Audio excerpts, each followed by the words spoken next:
Hello everyone, this is SpeakUP. Today you'll be learning about some Filipino terms used to talk about time. Knowing them can help you get around in the Philippines, and using them can make being around some locals more fun. Let's start with Petsa. This is date in English. Petsa. Petsa. Petsa.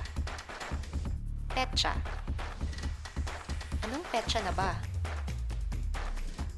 Pakitingnan kung anong petsa. Anong petsa ba yung kasal? Sandali is moment. Sandali. Sandali. Sandali. Sandali. Sandali lang po. Ilang sandali na lang. Mga ilang sandali pa. The next one is taon. This translates to year in English. Taon. Taon. Taon. Taon. Ilang taon na ba? 5 taon na.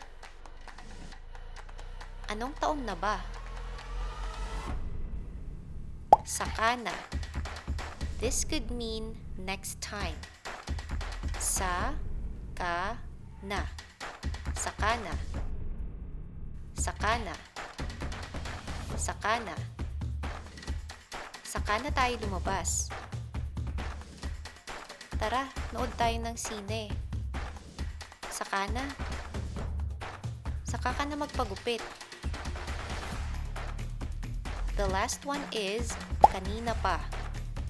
This could mean it's been a while in English. Ka-ni-na pa. Kanina pa. Kanina pa. Kanina pa. Kanina ka pa ba?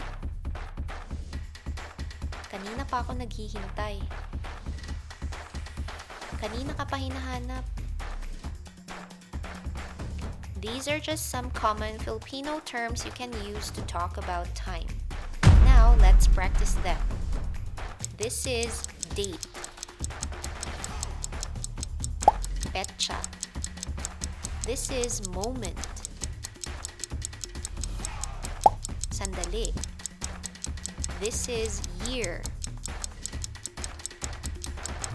Taon. This is next time.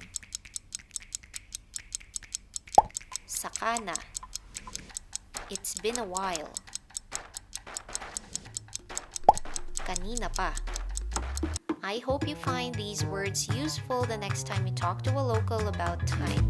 Try using these words and surprise some Filipinos. Thank you for watching.